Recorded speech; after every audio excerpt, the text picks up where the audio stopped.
આજે હું તમારી સાથે શેર કરીશ શિયાળાનું સ્પેશિયલ ફરસાણ જે સમોસાને ભૂલાવી દે તેવું ખસ્તા કચોરી નવી રીતે બનાવીશું.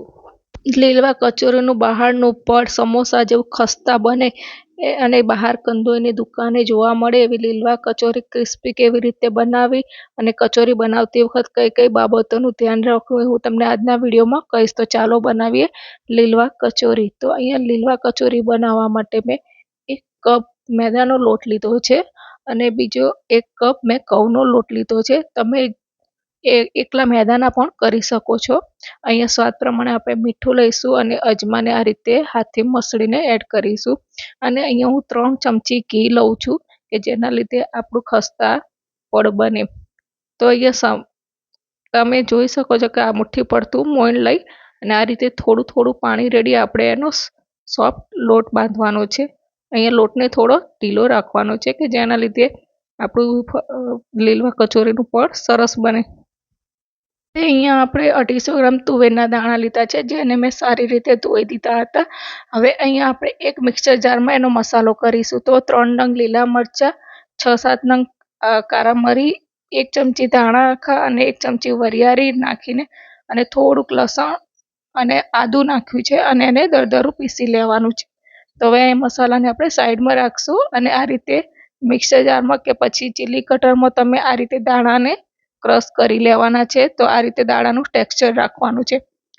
તમારી જોડે ચોપર હોય તો ચોપરમાં પણ આ રીતે તમે કરી શકો છો. હવે અહીંયા 1 ચમચી તેલ મૂક્યું છે.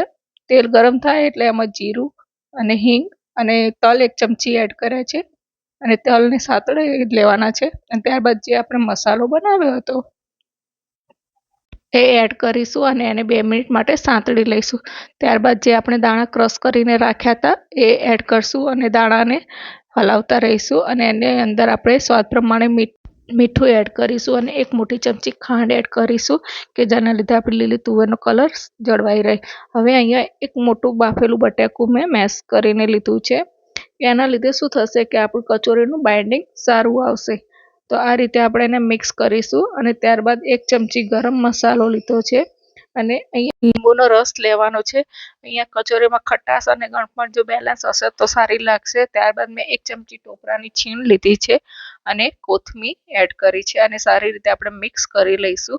લગભગ આ બનાવતા 6 થી 7 મિનિટ જેટલો સમય લાગે છે. હવે આપણે આ બેટરને ઠંડુ થવા દઈશું. તો ઠંડુ થઈ જાય ત્યારબાદ આપણે એના નાના નાના ગોળા વારવાના છે કે જે કચોરીમાં સ્ટફિંગ માટે. તો આ રીતે આપણે નાના નાના ગોળા બધા વારી લઈશું. જો તમારે ગોળા ન વળે છૂટું પડી જતું હોય તો થોડોક બીજો બાફેલા બટાકાનો મસાલો માવો એડ કરશો તો સરળતાથી વળી જશે. તો હવે આપણે લોટ સેટ થઈ ગયો છે. પૂરીની સાઈઝનો લુઓ લઈ અને આપણે પાટલી ઉપર નાની પૂરી વણી લઈશું. અહીંયા થોડી મીડિયમ સાઈઝની રાખવાની છે. તો આ રીતે આપણે વણી અને એની અંદર જે આપણે બોલ્સ બનાવ્યા છે તુવેરની દાણાના એ એડ મૂકશું અને આ રીતે હાથની મદદથી એને બંધ કરી લેવાનું છે. તો તમે જોઈ શકો છો કે આ રીતે તમે શેપ પાડી શકો છો. તો આ રીતે આપણે બધી જ તુવેરના દાણાની કચોરી તૈયાર કરીશું. હવે અહીંયા આપણે તેલ ગરમ કરવા મૂક્યું છે. તેલ એકદમ ગરમ નથી કરવાનું. તેલ ગરમ થઈ જાય એટલે આપણે એની અંદર કચોરીને ફ્રાય કરી લેવાની છે.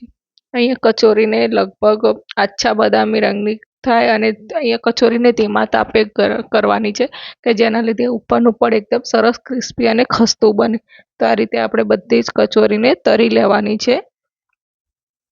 અહીંયા મીડિયમ ફ્લેમ ઉપર આપણે તરશું તો એકદમ સરસ ક્રિસ્પી પડ બને છે. તો તમે જોઈ શકો છો કે સરસ કલર આવી ગયો છે. તો આ રીતે આપણે બધી જ કચોરીઓને તળીને બહાર કાઢી લઈશું. તો રેડી છે આપણી એકદમ સરસ લીલવાની કચોરી જેને આપણે ખજૂરની ઇમલીની ચટણી સાથે સર્વ કરીશું. તો તમે આ રીતે બનાવશો તો કંદોઈ કરતાં પણ પરફેક્ટ બનશે અને એકદમ સરસ પોચી બનશે. તો આ રીતે તમે બનાવશો તો એકદમ સરસ ટેસ્ટી લાગશે. અને તમને મારો આ વિડીયો ગમે તો લાઈક, શેર અને સબસ્ક્રાઈબ જરૂર કરજો. બાય.